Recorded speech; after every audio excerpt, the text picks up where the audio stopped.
plus de 82% des vêtements dont on se débarrasse finissent au dépotoir.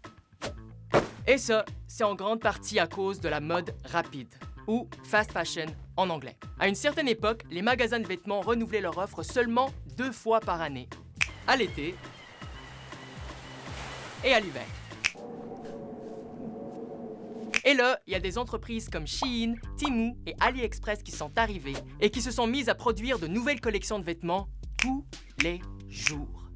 Sur Shein, par exemple, il y a en moyenne 7200 nouveaux modèles qui sont ajoutés chaque jour et qui sont retirés du site après environ 1 mois. C'est pour ça qu'on parle maintenant de mode ultra rapide.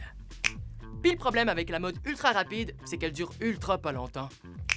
Parce qu'elle suit les tendances sur les réseaux sociaux. Par exemple, il y a un vêtement qui devient viral.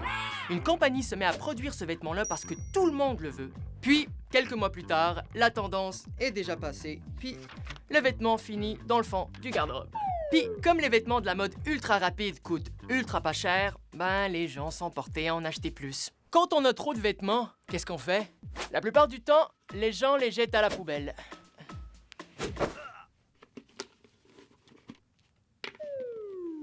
Mais certains les donnent à des friperies ou des organismes de bienfaisance. Mais le problème, c'est que les organismes en reçoivent tellement qu'ils sont juste capables d'en réutiliser la moitié.